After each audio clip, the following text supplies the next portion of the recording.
Hello student, good morning. कैसे आप लोग? मैं सरवण सर अपने पीजी क्लास से फिर से आप लोग का स्वागत करता हूं। तो चलिए आज हम लोग जो है से कुछ 2 अंक स्तरीय प्रश्नों को जो है जानेंगे, जो हम लोग का बोर्ड एग्जाम में है सब पूछा जाता है। तो चलिए शुरू करते हैं हम लोग। तो सबसे पहला क्वेश्चन है, 14 सेमी त्रिज्या वाले वृत्ताकार तार को मोड़कर एक वर्ग बनाया गया है, तो वर्ग का परिमाप है सो ज्ञात करना है। तो 14 सेमी वाले त्रिज्या वाला एक वृत्त है। तो देखिए ये एक वृत्त हम लोग बनाते हैं, इसका जो त्रिज्या है इसको हम लोग रेडियस बोलते हैं, आर बोलते हैं। और ये आर जो दिया हुआ है वो 14 सेंटीमीटर दिया गया है। इसको गोलाकार से इसको ऐसे मोड़कर एक वर्ग बना दिया गया है। क्या बना दिया गया? तो वर्ग बना दिया गया है। वर्ग की सभी भुजाएं आपस में क्या होती है? तो बराबर होती है। ये आप लोग को ज्ञात होना चाहिए। तो उम्मीद है कि आप लोग को है सो ज्ञात होगा कि वर्ग किसे कहते हैं। तो जिसकी सभी भुजाएं आपस में बराबर हो उसे हम लोग वर्ग कहते हैं। तो इसका जो त्रिज्या है 14 सेंटीमीटर से एक वर्ग बनाया गया है, मतलब इसको है से इस रूप में है सो ढाला गया है। तो इसका है सो हम लोग को क्या निकालना है? परिमाप निकालना है। तो क्या करेंगे कि इसका वेट और इसका वेट, दोनों का वेट जो है अर्थात दोनों का भार होगा वो सेम होगा। तो दोनों का जो है से परिमाप को हम लोग क्या कर देंगे कि बराबर कर देंगे। और यहाँ लिखेंगे हम लोग आंसर में, सबसे पहले आंसर लिख देंगे और यहाँ लिखेंगे वृत्त की परिधि।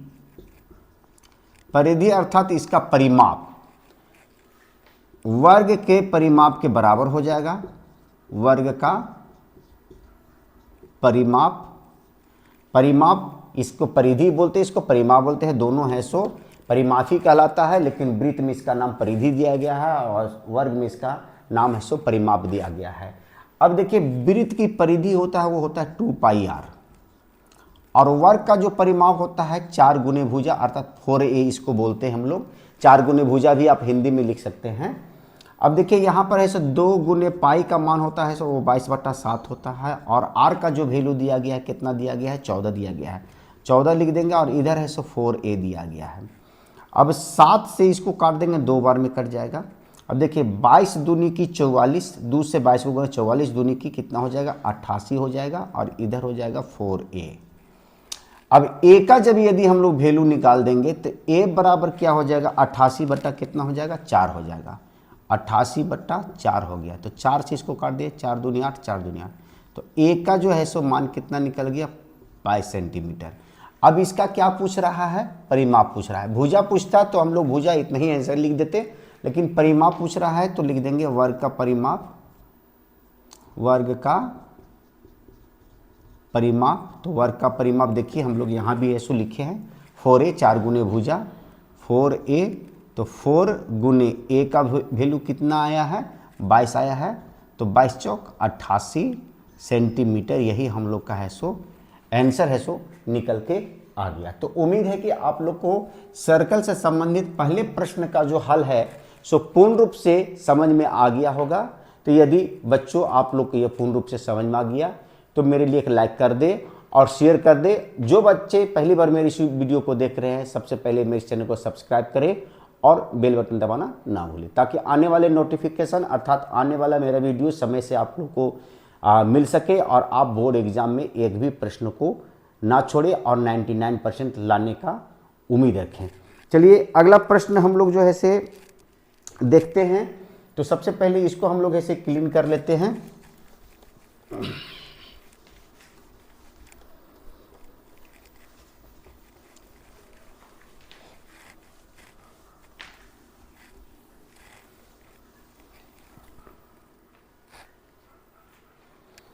दूसरा प्रश्न हम लोग को बोल रहा है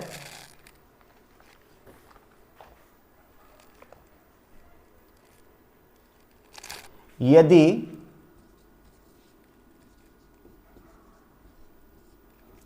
r इंटू 10,9 बिंदुओं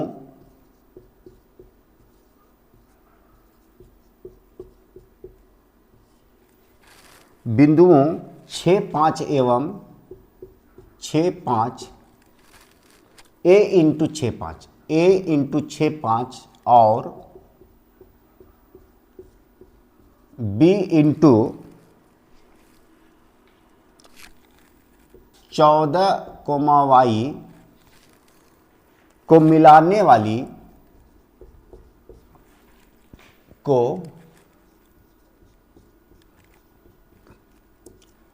मिलाने वाली रेखाखंड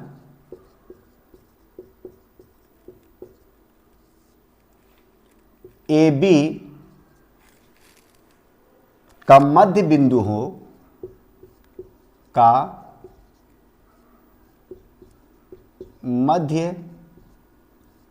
हो तो y का मान ज्ञात करें। बोल रहा है यदि r इंटू 10,9 बिंदुओं a इंटू 6, 5 और b इंटू 14y को मिलाने वाले रेखाखंड AB का मध्य बिंदु हो तो y का मान जो है सो हम लोग को ऐसे ज्ञात करना है। तो सबसे पहले एक रेखा हम लोग खींचेंगे और इस रेखा का नाम है AB। A का जो वैल्यू दिया गया है 6 और 5 दिया गया है, B का जो वैल्यू दिया गया है 14, y दिया गया है, और इन दोनों रेखाओं का एक मध्य बिंदु है। मध्य बिंदु का मतलब बीच का बिंदु है, वो है R है। क्या है? तो R है। और इसका जो वैल्यू दिया गया है वो कितना दिया गया है? 10,9 दिया गया है। इसका बिंदु है सो मध्य बिंदु कितना है? R है। तो हम लोग का y का जो है सो मान है सो ज्ञात करना है। तो देखिए ये जो है x का वैल्यू हो गया और ये y का वैल्यू हो गया। इसको हम लोग बोलेंगे जो मध्य का जो बिंदु होता है वो xy है सो उसको हम लोग बोलते हैं। तो ये x हो गया और ये हम लोग का जो है सो y का जो है से वैल्यू हो गया। तो हम लोग क्या करेंगे कि जब भी y का मान पूछे या x का मान पूछे तो इसका सूत्र होता है मध्य बिंदु का, यहाँ लिख देंगे, आंसर लिख देंगे। और x का सूत्र होता है, x का जो सूत्र होता है वो होता है x1 प्लस x2 बटा 2 होता है, और y का जो सूत्र होता है वो y1 प्लस y2 बटा 2 होता है। ये मध्य बिंदु का सूत्र है। तो सबसे पहले हम लोग को अगर x का मान यदि पूछता है यहाँ पर तो हम लोग x का सूत्र को उपयोग करते, लेकिन यहाँ पर पूछा जा रहा है y का, तो y का हम लोग प्रयोग करेंगे सूत्र का। तो चलिए इसमें y का जो मान है सो कितना दिया गया है? तो 9 दिया गया है। यहाँ पर हम लोग 9 लिख देंगे। अब y1 प्लस y2 इसमें कौन सा है वो हम लोग जानेंगे। तो सबसे पहले ये x1 हो गया और हम लोग का जो है सो ये जो है से x2 हो गया, ये y1 हो गया और इसको हम लोग बोलते हैं y2 बोलते हैं। तो इसी का मान जो है से हम लोग को है सो लिख देना है। तो y1 का मान जो कितना दिया गया है? 5 दिया गया है, और y2 का जो मान दिया गया है वो y दिया गया है और बट्टा में 2 दिया गया है। अब क्या करेंगे, एक यहाँ पर रख देंगे और क्रॉस मल्टीप्लाई हम लोग कर देंगे तिरछा गुना करने पर। तो जब तिरछा गुना करेंगे तो 5 प्लस y को 1 से गुना करेंगे तो 5 प्लस है सो y आ जाएगा हम लोग का, और 9 को 2 से गुना करेंगे तो 9 दूनी की कितना हो जाएगा? 18 हो जाएगा। या का चिन्ह हम लोग देते जाएंगे, या लिखेंगे y बराबर 18, ये प्लस में है उधर जाएगा तो माइनस में हो गया, इसलिए y बराबर 18 में से 5 गया 13। यही हम लोग का y का जो है सो मान निकल के आ गया। तो उम्मीद है कि आप लोगों को दूसरे प्रश्न का हल भी है सो समझ में आ गया होगा। और यह बोर्ड एग्जाम का इस वर्ष का सबसे VVI क्वेश्चन है, और इस प्रश्नों को आप लोग को है सो बारी बारी से देखकर मतलब हल करना है और अच्छे से इसको हल करना है, ताकि एग्जाम में जो है सो आंसर गलत ना लिखा जाए। चलिए तो अगले प्रश्न की ओर चलते हम लोग।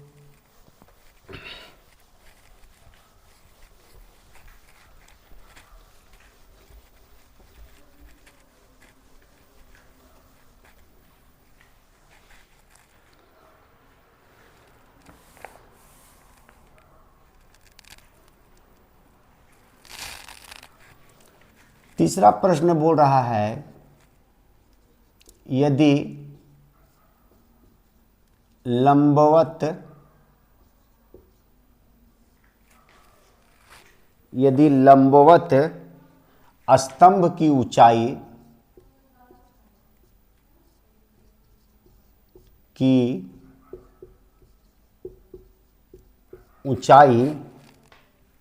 प्रकाश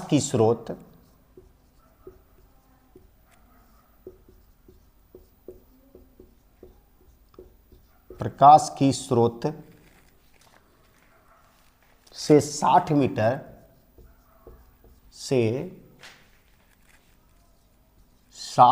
मीटर है तथा प्रकाश से बनने वाले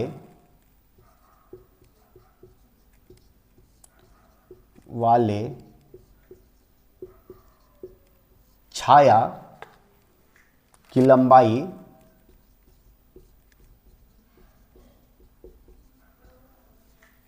20√3 मीटर हो तब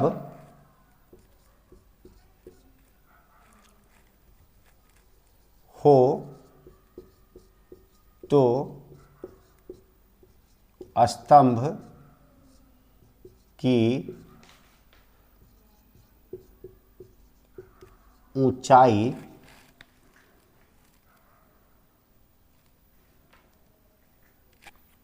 तब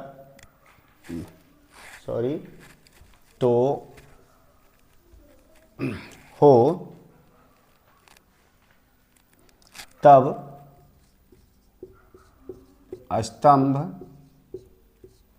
से बनने वाले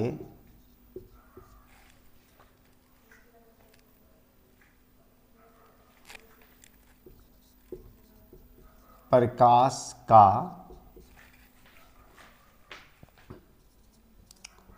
उन्नयन कोण ज्ञात करें। तो यह जो प्रश्न है हम लोग का वो हाइट एंड डिस्टेंस है, ऊंचाई दूरी से दिया गया है। और यह प्रश्न जो है सो इस तरह के प्रश्न एक आता है, तो यदि आप लोग इस प्रश्न को हल कर लेते हैं तो इस तरह के जितने भी प्रश्न आएंगे उसको आप लोग है सो चुटकियों में हल करके निकाल देंगे। और यह जो है से 2 अंक स्तरीय प्रश्न है जो हम लोग को एग्जाम में पूछा जाता है। तो चलिए इसको हम लोग सॉल्व करते हैं, हल करते हैं। तो यदि लंबवत स्तंभ की ऊंचाई प्रकाश की स्रोत से 60 मीटर है तथा प्रकाश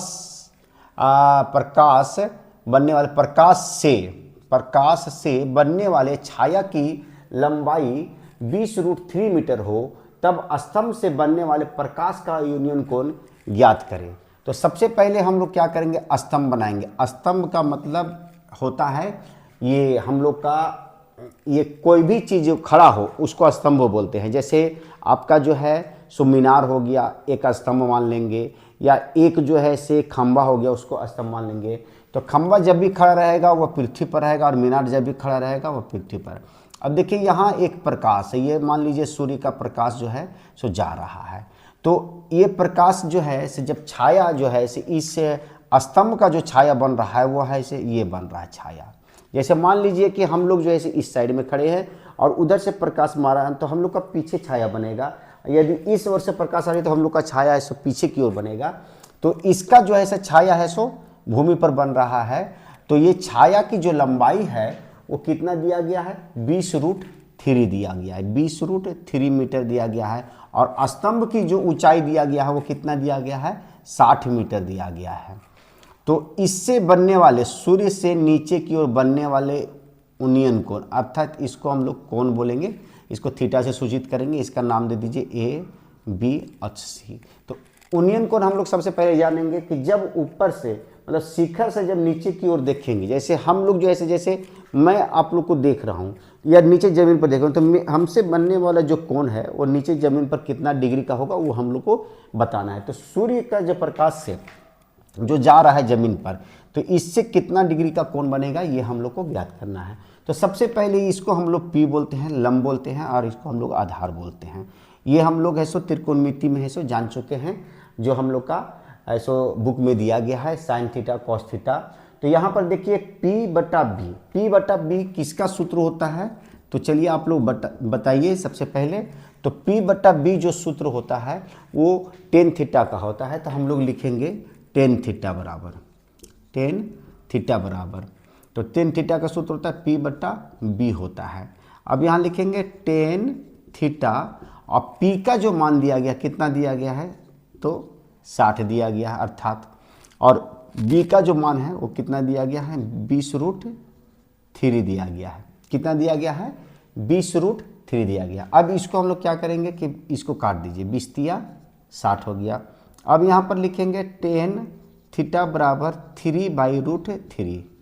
तो हम लोग को ज्ञात होना चाहिए कि हर में जो है सो कभी भी है सो रूट है सो नहीं होता है।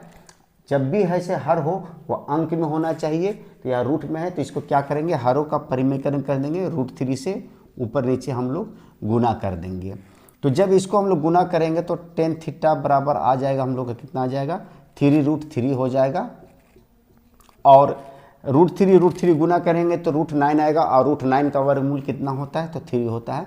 3 से इसको काट देंगे ऊपर नीचे तो कट गया। अब लिखेंगे टेन थीटा।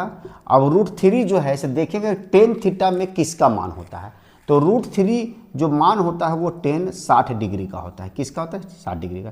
तो 10 और 10 कट गया, तो थीटा का जो मान आ गया हम लोग का कितना आ गया, 60 डिग्री, ये निकल के आ गया। यही हम लोग का आंसर है सो निकल गया, थीटा का वैल्यू निकालना था। तो उम्मीद है कि आप लोग को तीसरे प्रश्न में भी है सो समझ में आ गया होगा। तो चलिए चौथे प्रश्न की ओर हम लोग चलते हैं।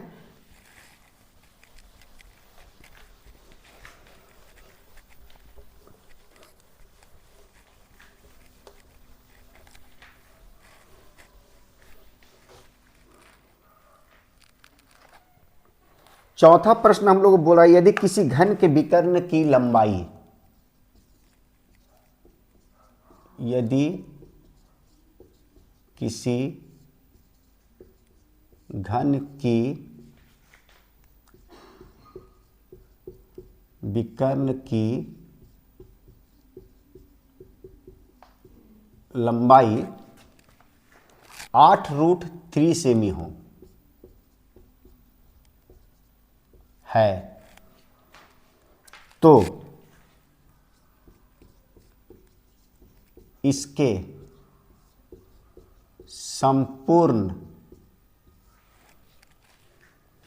पृष्ठ का क्षेत्रफल क्या होगा।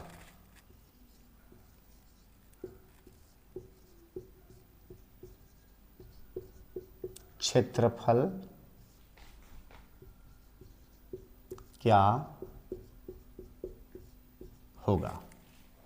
तो एक घन है और इसका विकर्ण की लंबाई दिया हुआ है 8√3 सेमी, तो इसके संपूर्ण पृष्ठ का क्षेत्रफल क्या होगा। तो संपूर्ण पृष्ठ का क्षेत्रफल जो होता है वो होता है हम लोग का 6a² होता है, संपूर्ण पृष्ठ का क्षेत्रफल, घन का संपूर्ण पृष्ठीय क्षेत्रफल। तो a का तो वैल्यू नहीं दिया गया है, तो सबसे पहले हम लोग क्या लिखेंगे, विकर्ण दिया गया है तो विकर्ण लिखेंगे हम लोग। यहाँ पर लिखेंगे आंसर में लिखेंगे घन का विकर्ण, घन का विकर्ण का जो सूत्र होता है वो हमेशा हम लोग को याद रखना है, और इसका जो सूत्र होता है वो होता है √3a होता है, √3 गुने भुजा होता है। अब विकर्ण जो दिया गया है 8√3 दिया गया है, और इधर दिया गया है √3a। √3 और √3 इक्वल में रहे तो इसको काट दीजिए, तो a का जो मान आ गया हम लोग का 8 सेमी है सो निकल के आ गया। अब जो ऐसे हम लोग को निकालना है घन का पृष्ठीय क्षेत्रफल, घन का पृष्ठीय क्षेत्रफल जो होता है वो 6a² होता है। तो 6 गुने a का जो वैल्यू आया कितना आया, 8 आया, तो 8 का स्क्वायर हम लोग कर देंगे, तो 6 गुने 8 का स्क्वायर जब करेंगे तो 64 आ जाएगा। अब 6 से इसको मल्टीप्लाई कर दें, 6 चौका 24 के 4, 6 छक 36, 37 38, 384 सेंटीमीटर हम लोग का स्क्वायर जो है क्षेत्रफल में स्क्वायर लिखते हैं, मीटर में रहे तो मीटर में स्क्वायर लिखेंगे, सेंटीमीटर में रहे तो सेंटीमीटर में इसका लिखेंगे। तो घन का पृष्ठीय क्षेत्रफल हम लोग का निकल के आ गया। तो उम्मीद है कि आप लोग को 4 जो प्रश्न हम बताए हैं वो पूर्ण रूप से आप लोग को समझ में आ गया होगा। चलिए 5वें प्रश्न की ओर हम लोग चलते हैं।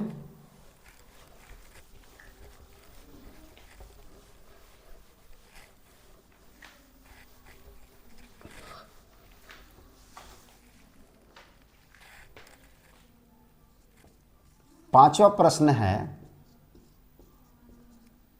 सिद्ध करे कि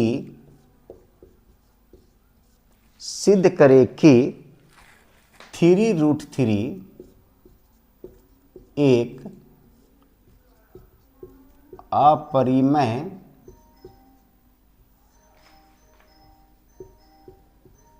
संख्या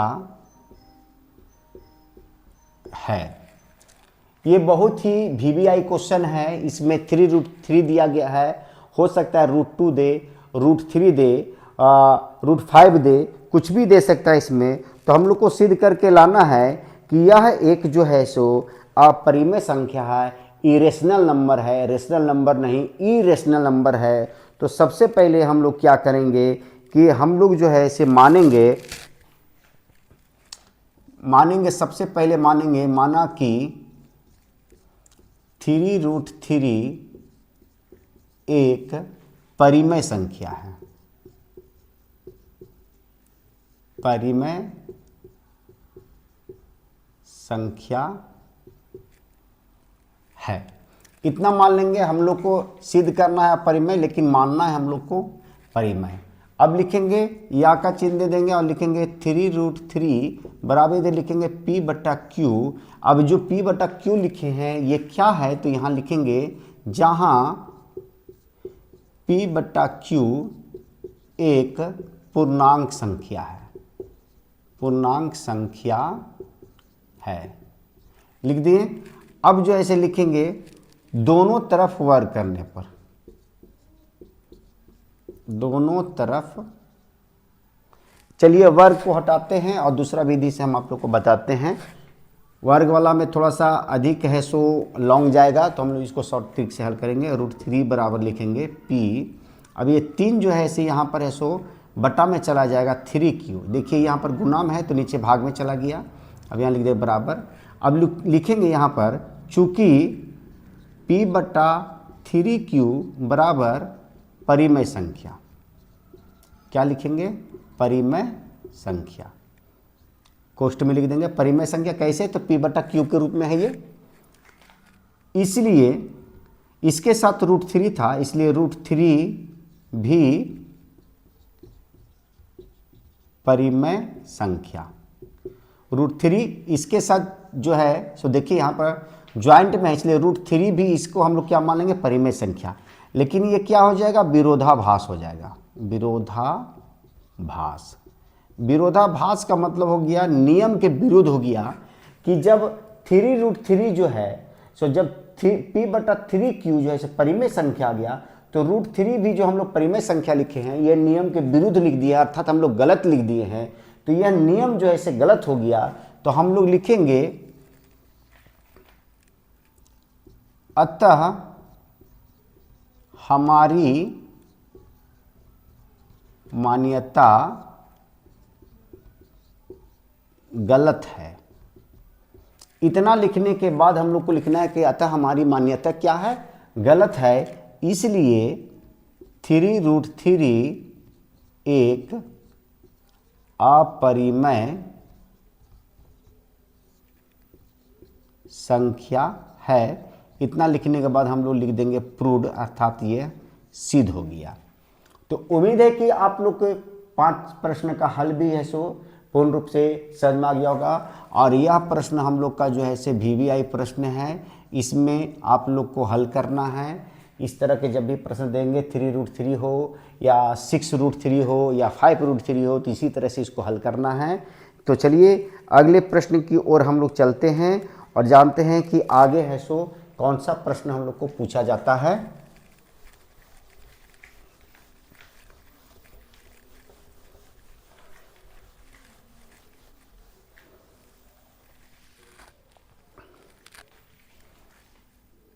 छठा प्रश्न है AP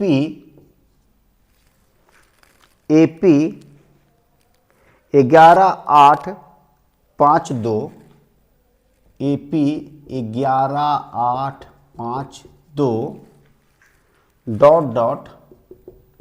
का एक पद -150 है क्यों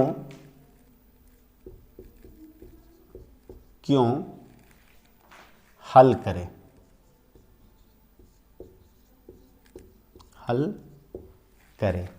तो पूछा जा रहा है एपी 11852 का एक पद -150 है, क्यों हल करें। तो सबसे पहले चलिए ये एपी अर्थात एपी का मतलब होता है अर्थमेटिक से ये प्रश्न पूछा गया है, अर्थात समांतर श्रेणी का एक प्रश्न है और बहुत ही वीवीआई प्रश्न है। तो चलिए इसको हम लोग सॉल्व करते हैं। सॉल्व लिख देंगे या हल लिख देंगे, हिंदी में भी लिख सकते हैं आप लोग। तो सबसे पहले 11 8 5 2 डॉट डॉट दिया गया है। तो इसमें सबसे पहले प्रथम पद लिखेंगे, तो पहला जो संख्या होता है वह प्रथम पद कहलाता है। और डी अर्थात सार्वंतर दोनों के बीच में कितना का अंतर है लिखेंगे, तो 8 - 11 लिखेंगे तो -3 आ गया ये हम लोग का। और एक पद जो है सो -150 दिया गया है। एक पद क्या दिया गया है, -150, अर्थात जो लास्ट वाला जो पद होता है ये अंतिम पद इसको बोलते हैं an -150 दिया गया है। ये -150 होगा या नहीं होगा, और होगा तो क्यों होगा, इसको हल करके हम लोग को बताना है। तो सबसे पहले हम लोग सूत्र लिखेंगे। सूत्र से अर्थात फार्मूला से an बराबर जो सूत्र होता है a + n-1 इंटू डी। तो चलिए हम लोग an का मान कितना दिया गया है, -150 दिया गया है। प्रथम पद हम लोग का कितना है, तो 11 दिया गया है, प्लस n का मान नहीं दिया गया है -1, और d जो दिया गया वो -3 दिया गया है। तो यहाँ लिखेंगे -3 -150, ये प्लस में इधर आएगा तो -11 हो जाएगा, और इधर हो जाएगा n को -3 से या -1 से गुना नहीं करेंगे हम लोग, -n-1 इंटू -3 लिख देंगे। अब देखिए यहाँ पर 150 में और -11 ये दोनों है सो माइनस में है, तो इसको हम लोग क्या करेंगे, ऐड कर देंगे। 1 और 5 और 1 6 -161 हो गया। और ये जो है से इधर लिख देंगे n-1 इंटू -3 लिख देंगे, गुना में है तो गुना में लिख दिए हम लोग। अब यहाँ पर लिखेंगे n-1 बराबर -161, और ये जो गुना में है तो नीचे हम लोग का क्या में चला जाएगा, ये भाग में चला जाएगा। अब इसको हम लोग क्या करेंगे कि इस तरह से माइनस माइनस कैंसिल कर दीजिए, तो n-1 बराबर जो है से 161 बटा कितना आ गया, ये 3 आ गया। 161 बटा हम लोग का कितना आ गया, तो ये 3 आ गया है। अब हम लोग लिखेंगे n बराबर 161 बटा 3, ये माइनस में उधर जाएगा तो ये प्लस में हो जाएगा। अब यहाँ पर 1 रख देंगे और n बराबर लिख देंगे, यहाँ पर भीम का जोड़ निकाल देंगे तो 161 + 3 आ जाएगा हम लोग का। तो n का जो वैल्यू आ जाएगा 161 और 3 164 हो जाएगा, और बटा में कितना हो गया, 3 हो गया। अब ये तो कटेगा नहीं, काट के देखें 3 × 5 = 15, ये नहीं कटेगा। तो n का मान जो है से कितना निकल गया हम लोग का, 164 बटा 3। तो यहाँ पूछा जा रहा है क्या एक पद -150 है, तो n का वैल्यू तो 150 नहीं आया है हम लोग का, तो यह 150 नहीं है, यह 150 नहीं है। और n एक धनात्मक पूर्णांक होना चाहिए, अर्थात ये लिखा हुआ है n का वैल्यू है से 164 बटा 3 है, तो ये नहीं लिख देंगे हम लोग, नहीं। यही हम लोग का है सो आंसर निकल गया। इतना ही हम लोग को है सो लिखना है, क्योंकि यहाँ पर यह धनात्मक आया है और यहाँ पर है सो ये ऋणात्मक दिया गया है। तो उम्मीद है कि आप लोग के छठे प्रश्न का हल भी है सो पूर्ण रूप से समझ में आ गया होगा। तो चलिए अगला प्रश्न हम लोग देखते हैं। 7वां जो है सो प्रश्न हम लोग का किस तरह का आता है वो हम लोग है से जानते हैं।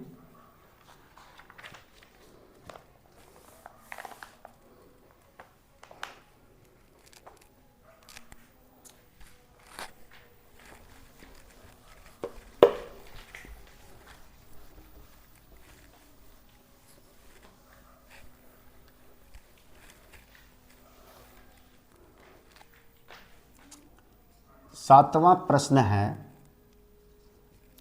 अभाज्य गुणनखंड से 96 और 404, 96 और 404 का HCF और LCM ज्ञात करें। LCM ज्ञात करें। सातवां प्रश्न जो हम लोग को दिया गया है 96 और 404 का जो है सो ACF अर्थात हाई कॉमन फैक्टर मस और LCM लोएस्ट कॉमन फैक्टर लस ज्ञात करना है। अभाज्य गुणनखंड विधि द्वारा, भाज्य विधि द्वारा नहीं ज्ञात करना है। तो चलिए हम लोग सबसे पहले क्या करेंगे कि 96 को अभाज्य गुणनखंड के रूप में है सो इसको तोड़ेंगे। तो 2 से जब इसको काटेंगे तो 48 हो जाएगा, 2 से जब इसको डिवाइड कर देंगे तो 24 हो जाएगा, और 2 से जब करेंगे तो ये 12 हो गया, और 2 से इसको काटे तो ये 6 हो गया, फिर 2 से करेंगे तो ये 3 बार में है सो डिवाइड हो गया। अब जो है इसे 404 को इसी तरह से हम लोग को क्या करना है कि डिवाइड कर देना है। तो 2 से कटेगा तो 202 हो गया, 2 से काटेंगे हम लोग तो 101 हो गया। अब ये नहीं कटेगा तो अब हम लोग लिखेंगे 96 बराबर 2, यहाँ पर कितना बार दिया गया है 1 2 3 4 5, तो 2 पर पावर 5 लिखेंगे, गुने 3 जो दिया गया है उसको गुना में लिख दिए। अब 404 को ऐसे लिखेंगे किस तरह से, तो यहाँ 2 कितना बार आया है 2 बार आया, तो 2 पर पावर 2 लिख देंगे और गुना में कितना लिख देंगे 101। इस तरह से हम लोग लिख सकते हैं। अब HCF निकालना है, तो HCF में क्या होता है कि ऊपर नीचे में हम लोग को क्या मिल रहा है। तो यहाँ पर देखिए 2 पर पावर 5 और 2 पर पावर 2 है। अब तो कुछ मिल नहीं रहा है, तो इस मिलने वाला में है सो हम लोग किसको लिखेंगे, 2 पर पावर 5 को लिखेंगे या 2 पर पावर 2 को लिखेंगे। तो जो सबसे कम होगा उसी को लिखना है, जिसका पावर कम होगा, जिसका घात कम होगा उसी को लिखेंगे। तो 2 पर पावर 2 लिख दिए, 2 का स्क्वायर कितना हो गया 4 हो गया। तो ये हम लोग का HCF है सो निकल गया। अब LCM जब निकालना है तो LCM में हम लोग क्या करेंगे कि पहले जो मिलेगा उसका अधिक पावर मतलब अधिक घात वालों को लिखेंगे 2 पर पावर 5, और जो नहीं मिलेगा उसको भी मल्टीप्लाई कर देंगे 3 गुने 101। तो 2 पर पावर 5 को जब हम लोग गुना करेंगे तो 2 दूनी 4 दूनी 8 दूनी 16 दूनी की 32। इस तरह से हम लोग लिख के 2 गुने 2 गुने 2 गुने 2 गुने 2 5 बार लिख दिए, उसके बाद 3 गुने 101।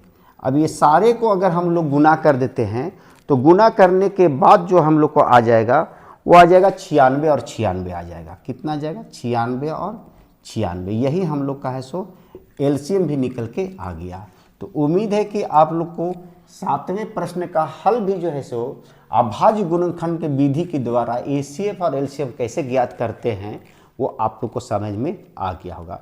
तो मैं फिर से आप लोग को रिक्वेस्ट करना चाहता हूँ कि यदि मेरा वीडियो आप लोग को अच्छा लग रहा है तो मेरे लिए लाइक कर दे और शेयर कर दे, और जो बच्चे पहली बार मेरे इस वीडियो को देख रहे हैं सबसे पहले मेरे चैनल को सब्सक्राइब करें और बेल बटन दबाना ना भूलें, ताकि आने वाले वीडियो का आनंद आप समय से ले सके और बोर्ड एग्जाम में 99% ला सके। तो चलिए अगले प्रश्न की ओर चलते हैं हम लोग।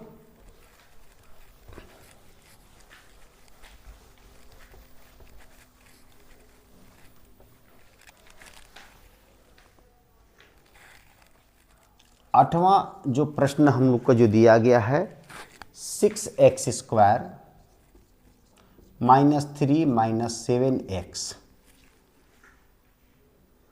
का शून्यक ज्ञात करें, का शून्यक ज्ञात करें। तो चलिए इसको सॉल्व करते हैं। शून्यक का मतलब होता है x का वैल्यू ज्ञात करना है। इसमें हम लोग को x का वैल्यू ज्ञात करना है। तो x का वैल्यू ज्ञात करने के लिए सबसे पहले यह जो दिया गया है यह है क्या वो जानेंगे। यह जो है इसे एक द्विघात बहुपद है। ये क्या है हम लोग का द्विघात बहुपद है। तो इसको हम लोग लिखेंगे पहले 6x² -3 -7x। अब इसको हम लोग पहले सजाएंगे, क्योंकि x जो अंतिम में दिया गया 7x वो बीच में होता है, क्योंकि सूत्र जो होता है x² + bx + c बराबर 0 होता है। ये द्विघात समीकरण का है सो एक सूत्र है। तो यहाँ पर देखिए x² का वैल्यू तो दे दिया है 6x²।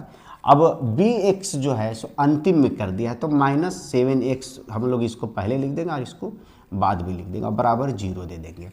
अब इसका हम लोग क्या करेंगे कि गुणनखंड निकाल देंगे। तो बहुत सारे बच्चों को ऐसे गुणनखंड आता भी होगा और बहुत सारे बच्चों को गुणनखंड नहीं आता होगा। तो इसको हम लोग कैसे गुणनखंड ज्ञात करते हैं वो समझेंगे पहले। तो 6 और 3 को सबसे पहले हम लोग गुना कर देंगे। तो 6 तरीके कितना हो जाएगा 18। अब ये 18 कितना कितना से कटेगा लिख देंगे। 1 से कटेगा, 2 से कटेगा, 3 से कटेगा, 6 से कटेगा और डायरेक्ट ये कितना से कटेगा 18 से कटेगा। तो अब जो ऐसे इतना इसका गुणज है, इतना इसका गुणज है, अर्थात इसका गुणनखंड इतना दिया गया है। तो क्या करेंगे कि अब इसमें देखना है कि गुना करने पर दो संख्या को लेना हम लोग को इसमें से, कि गुना करने पर 18 आ जाए और जोड़ने या घटाने पर हम लोग को कितना आ जाए तो -7 आ जाए। तो इसमें से देखिए कि 18 है, सो कौन कौन सा पहाड़ा में आता है वो देखेंगे। 6 तरीकी 18, 6 और 3 को गुना कर 18, तो 18 आ जाएगा। अब देखिए इसको जोड़ के या घटा के ये बीच वाला संख्या आता है या नहीं आता है। तो बीच वाला संख्या तो नहीं आएगा, 6 में से 3 जाएगा तो 3 बचेगा, 6 और 3 9 हो जाएगा। अब देखिए 18 इसमें नया आया। अब देखिए कौन कौन से संख्या को लेंगे कि 18 आ जाएगा वो भी हम लोग देखेंगे। तो 6 3 18 हो गया। अब 9 दूनी की 18 होता है, 9 से भी कटेगा। देखिए यहाँ पर ऐसे इसका एक गुणनखंड 9 भी छूट गया है। अब 9 दूनी की 18, 9 गुने 2, 9 दूनी की 18, 9 दूनी 18 हो गया। 9 में से 2 जाएगा तो कितना आ जाएगा 7 आ जाएगा। तो इस गुणज को हम लोग को लिख देना है। कैसे लिखना है तो सबसे पहले 6x² लिख देंगे। बड़ी संख्या कितना है तो 9x हो गया। अब छोटी संख्या से 2 को घटा रहे हैं तो यहाँ पर जो चिन्ह रहेगा उसका उल्टा चिन्ह लिखना, घटाने पर उल्टा चिन्ह लिखना है। ये यदि जोड़ना हो तो जो चिन्ह यहाँ रहेगा वही चिन्ह को यहाँ पर लिखना है। तो यहाँ पर लिखेंगे 2x। तो 9 में से 2 जाएगा तो -7 आ जाएगा और लास्ट में जो -3 है उसको लिख देंगे और इक्वल 0 दे देंगे हम लोग। अब इसका जोड़ा बना लेंगे हम लोग। अब देखेंगे कि दोनों में है सो 6 और 9 में कितना से भाग लगेगा। तो आप लोग बोल सकते हैं कि हाँ सर 3 से लगेगा। अगर 2 से देते तो 2 से ये कटता, ये नहीं कटता।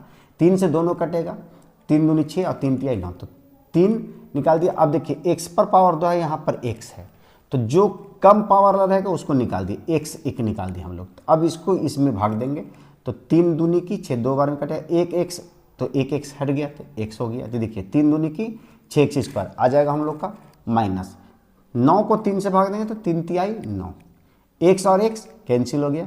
अब देखिए इसको गुना करके देखिए इतना आएगा हम लोग का 3 दूनी की 6 x² माइनस 3 तिहाई कितना हो गया 9 हो गया, 9x आ गया। अब यहाँ पर लिखेंगे प्लस दे देंगे। अब देखिए 2 और 3 इसमें x का वैल्यू नहीं निकलेगा, इसमें 2 और 3 जो है इसे हम लोग का है जो कितना से कटेगा वो देखना है। तो 2 और 3 अलग है, ये सम है और ये क्या है विषम है। तो ये इसमें 1 निकाल देंगे, ये कोई भी संख्या नहीं कटेगा, सिर्फ 1 से कटेगा। तो ये लिखा जाएगा 2x प्लस माइनस कितना था -3। 1 से जब हम लोग किसी भी संख्या को भाग दे देते हैं तो सेम को जो ऐसे संख्या आता है। अब देखिए इसमें हम लोग का गुणनखंड सही बन रहा है या गलत बन रहा है देखेंगे। तो देखने का ये तरीका है कि ये जो कोष्टक में जो दिए गए हैं संख्याएं वो आपस में बराबर होगा, तो समझिए कि हम लोग का गुणनखंड है सो सही बन रहा है। अब क्या करना है हम लोग को, ये दोनों में से एक ही संख्या को लिखना है 2x - 3, और ये जो बाहर में जो है 3x + 1 इसको एक कोष्ट में कर देंगे, 3x + 1 कोष्ट में कर दिए। अब बराबर क्या दे देंगे हम लोग 0 दे दिए। अब यहाँ क्या करेंगे हम लोग, इसका बराबर भी 0 और इतना बराबर भी 0 लिख देंगे। तो यहाँ लिख देंगे 2x + 3 बराबर 0 और 3x + 1 बराबर भी 0 हम लोग लिख दिए। अब यहाँ लिखेंगे 2x बराबर, ये प्लस में इधर 0 के साइड पे जाएगा तो माइनस हो गया। तो x बराबर -3/2, ये गुना में है तो नीचे भाग में चला गया। इसी तरह से यहाँ पर है सो 3x बराबर, ये प्लस में 1 है तो इधर आ गया माइनस में। तो x बराबर -1, ये गुना में है तो नीचे भाग में जाएगा तो 3 आ गया।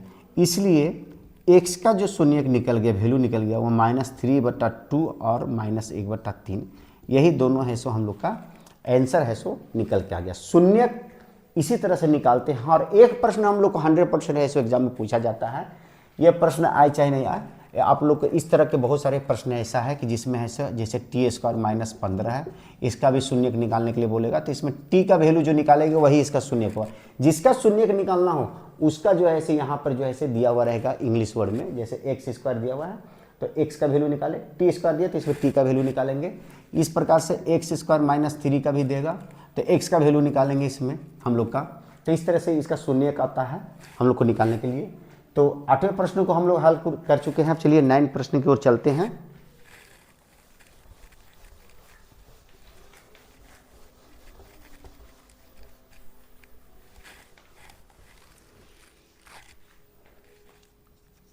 नाइन प्रश्न जो हम लोग का है पूछ रहा है, उस एपी का 31वां पद ज्ञात करें।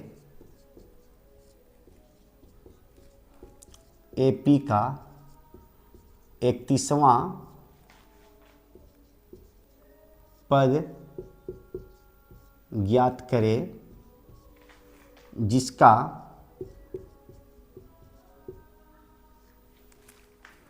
जिसका 11वां पद 38, जिसका 11वां पद 38 और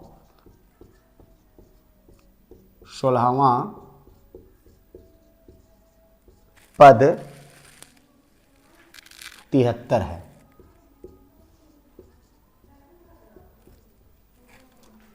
ये भी एक समांतर श्रेणी का क्वेश्चन है, जहां पर एपी आ जाए, अर्थमेटिक्स का क्वेश्चन है ये। तो समझिए कि सबसे पहले हम लोग को जो पद पूछ रहा है 31वां पद निकालने के लिए पूछा जा रहा है, जिसका 11वां पद है सो दिया हुआ है 38 और 16वां पद जो दिया गया है 73 दिया गया है। तो किसी भी एपी का पद निकालने के लिए सबसे पहले हम लोग को चाहिए प्रथम पद और सार्वंतर अर्थात डी का मान। तो इसमें प्रथम पद और सार्वंतर दिया हुआ नहीं है, तो इसमें दिया क्या है, 11वां पद दिया हुआ है और 16वां पद। तो सबसे पहले हम लोग सॉल्व लिखेंगे और सॉल्व में लिखेंगे 16वां पद, अर्थात लिखेंगे 16वां पद को लिखेंगे A16। A16 कितना दिया गया है, तो 73 दिया गया है। सॉरी, सबसे पहले 11वां पद दिया गया है A11 बराबर दिया गया है 38 और A जो 16 दिया गया वह दिया गया हम लोग का 73। तो देखिए सबसे पहले हम लोग जानेंगे कि A11 अगर किसी को निकालना है, मतलब 11वां पद निकालना है, तो उसमें हम A प्लस 10D लिखेंगे। यह एक फार्मूला होता है किसी पद के निकालने, A plus D, A plus 2D, A plus 3D, इस तरह से ये बढ़ता जाएगा। मतलब यहाँ पर एक एक संख्या है सो हम लोग को बढ़ता जाएगा। प्रथम पद सेम रहेगा हम लोग का और ये D का मान है सो बढ़ता जाएगा। तो यदि हम लोग को दूसरा पद निकालना है तो A प्लस D लिखेंगे, और यदि तीसरा पद निकालना है तो A प्लस 2D लिखेंगे और A प्लस 3D लिखेंगे। चौथा पद निकालना मतलब एक पद पीछे लिखेंगे। तो देखिए यहाँ पर 11वां पद निकालना है तो A प्लस 10D लिखे, ये निकल गया हम लोग का 38 आ गया। अब इसको हम लोग समीकरण 1 मान लेंगे। अब देखिए यहाँ पर 16वां पद निकालना है, तो यहाँ पर हम लोग कितना लिखेंगे, A प्लस 15 लिखेंगे या A प्लस 16 लिखेंगे। तो आप लोग बोलिएगा नहीं सर A प्लस 15 है सो D लिखेंगे, और ये 73 आ गया हम लोग का। ये समीकरण 2 आ गया। अब जो है से समीकरण 1 और 2 से हम लोग हल करेंगे, लिखेंगे समीकरण 1 तथा 2 से। तो समीकरण 1 है A प्लस 10D बराबर 38 और समीकरण 2 है A प्लस 15D बराबर 73। अब यहाँ पर हम लोग क्या करेंगे कि घटाने पर लिखेंगे। घटाने पर चिन्ह बदलता है, घटाने पर लिखेंगे तो प्लस है तो माइनस हो गया, प्लस है तो माइनस हो गया, प्लस है तो माइनस हो गया। ये देखिए प्लस माइनस कैंसिल हो गया। अब देखिए 10 में से 15 जाएगा। अभी इस चिन्ह को हम लोग को ध्यान में नहीं रखना है, माइनस को रखना है। तो इसमें देखिए 10 और ये 15 में से कौन सा बड़ा है, तो 15 है तो माइनस चिन्ह लिखा जाएगा। 15 में से 10 को घटा देंगे तो 5D आ गया ये हम लोग का। अब 73 में से 38 को घटाएंगे तो माइनस यहाँ कितना हो जाएगा, 13 में से 8 गया 5 और यहाँ पर है सो 6 में से 3 गया 3। माइनस और माइनस कैंसिल कर देंगे तो D का जो वैल्यू हम लोग का है सो निकल के क्या आ जाएगा, D का वैल्यू आ जाएगा 35/5 आ जाएगा। तो 5 सत्ते 35। तो D का मान हम लोग का कितना निकल गया, 7 निकल गया। अब D का मान जब 7 निकल गया तो हम लोग को A का मान निकालना है। D तो निकल गया, सार्वंतर निकल गया। अब A का मान निकालने के लिए क्या करेंगे, तो समीकरण 1 में हम लोग है सो D का मान जो है सो रख देंगे। तो समीकरण 1 से लिखेंगे हम लोग, क्या लिखेंगे, समीकरण 1 से। तो समीकरण 1 लिख देंगे A प्लस 10D बराबर 38। ए का मान नहीं दिया गया है, 10 गुने डी का मान हम लोग को कितना दिया है, 7 दिया गया, बराबर क्या लिख देंगे, 38 लिख देंगे। अब ए प्लस 10 सत्ते 70 हो गया, 70 बराबर लिख देंगे 38। तो ए बराबर 38, ये प्लस में इधर गया तो माइनस में हो जाएगा। तो ए का वैल्यू कितना आ जाएगा, 70 में से 38 घटा देंगे तो माइनस में आ जाएगा। 10 में से 8 गया 2 और 6 में से 3 गया 3, -32।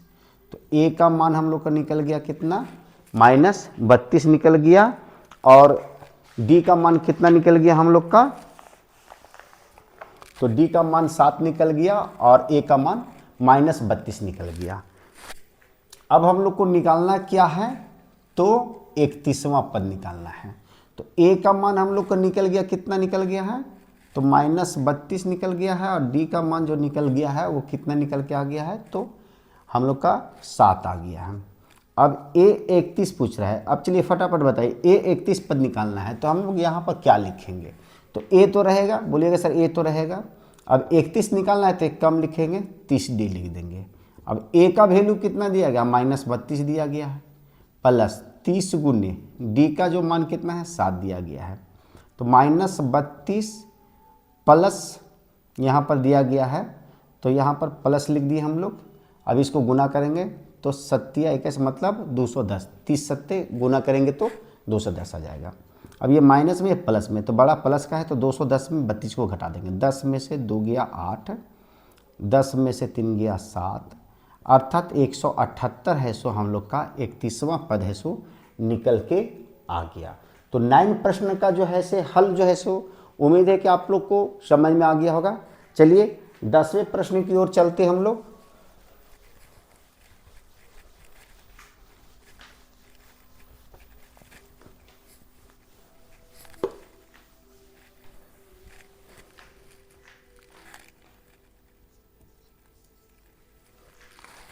दसवां प्रश्न जो हम लोग को पूछा जा रहा है, यदि हम अंश में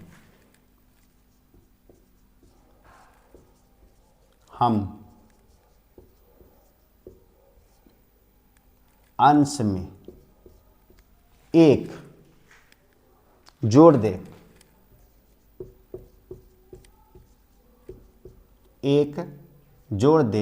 तथा हर में एक घटा दे तो भिन्न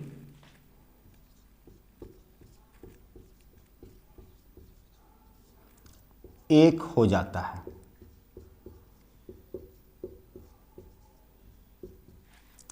तो भिन्न एक हो जाता है यदि हम हर में एक जोड़ दें तथा यदि हम हर में एक जोड़ दे तो भिन्न 1/2 हो जाता है।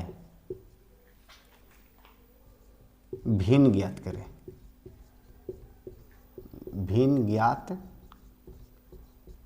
करें। बहुत ही इम्पोर्टेंट क्वेश्चन है और बहुत ही मज़ेदार क्वेश्चन है। तो चलिए इसको हल करते हैं। तो भिन्न निकालना है तो सबसे पहले हम लोग सॉल्व लिख देंगे और भिन्न लिख देंगे हम लोग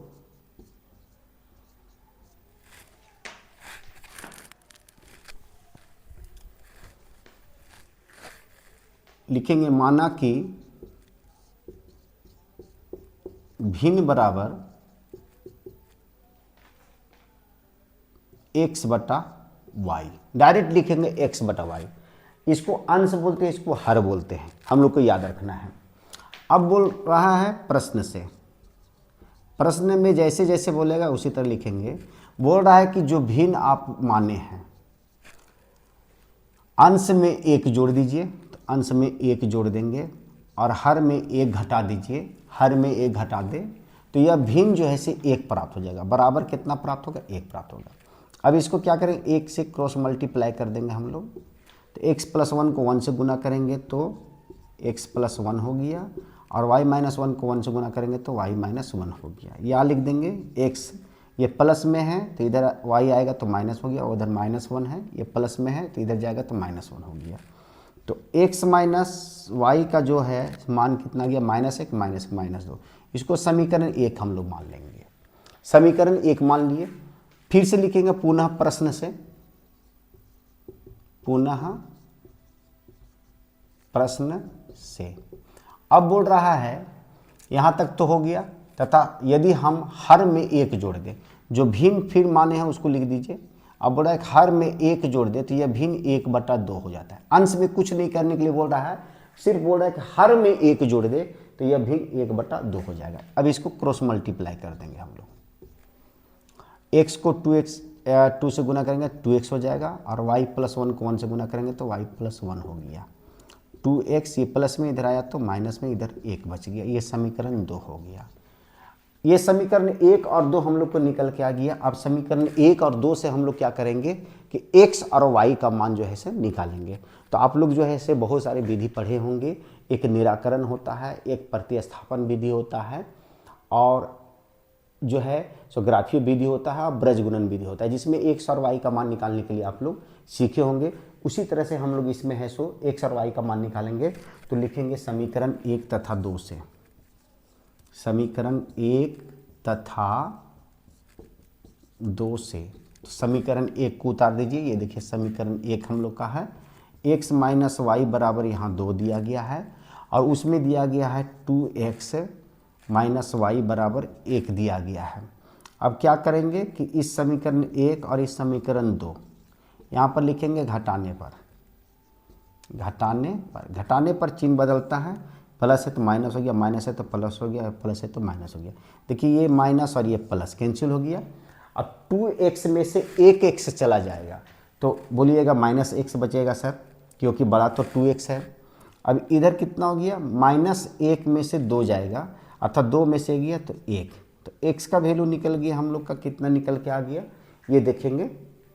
तो सबसे पहले हम लोग देखते हैं, यहाँ पर है सो -2 था, -2 छूटा हुआ है, तो यहाँ आ जाएगा -x, और यहाँ हो गया -2 और -1 हो जाएगा, यहाँ -3 हो जाएगा, तो -3 ये और ये कैंसिल हो गया। तो x का वैल्यू हम लोग को निकल के कितना आ गया, 3 आ गया। अब x का मान जो है समीकरण 1 या 2 किसी में रख दीजिएगा तो y का मान निकल जाएगा। तो चलिए सबसे पहले इसको हम लोग क्लीन करते हैं।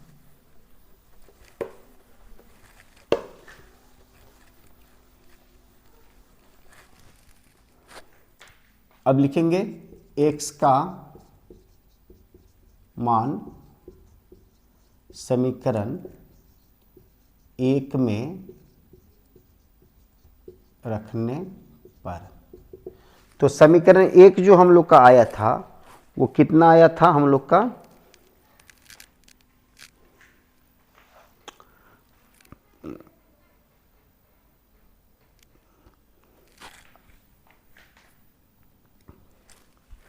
समीकरण 1 का जो मान है हम लोग का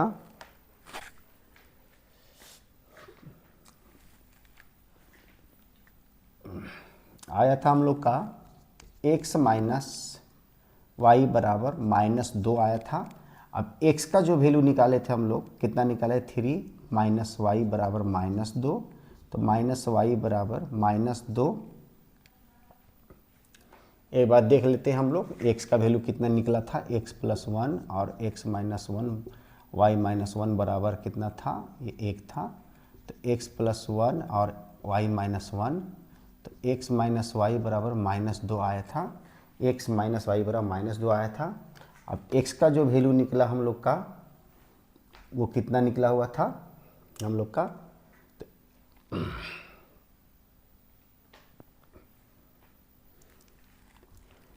-y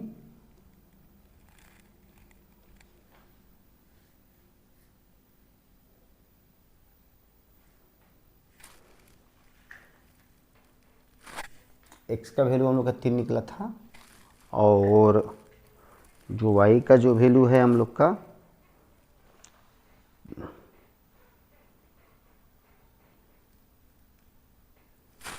x - y बराबर -2 था, और x का वैल्यू हम लोग का 3 निकला है। तो ये जो है से प्लस में है, इधर जाएगा तो ये माइनस में हो जाएगा।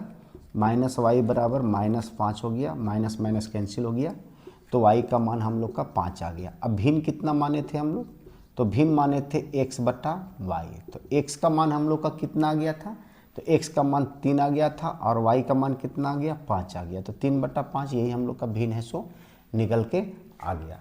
तो उम्मीद है कि आज जो है से हम 10 प्रश्न आप लोग को बताए हैं वो पूर्ण रूप से आप लोग को समझ में आ गया होगा।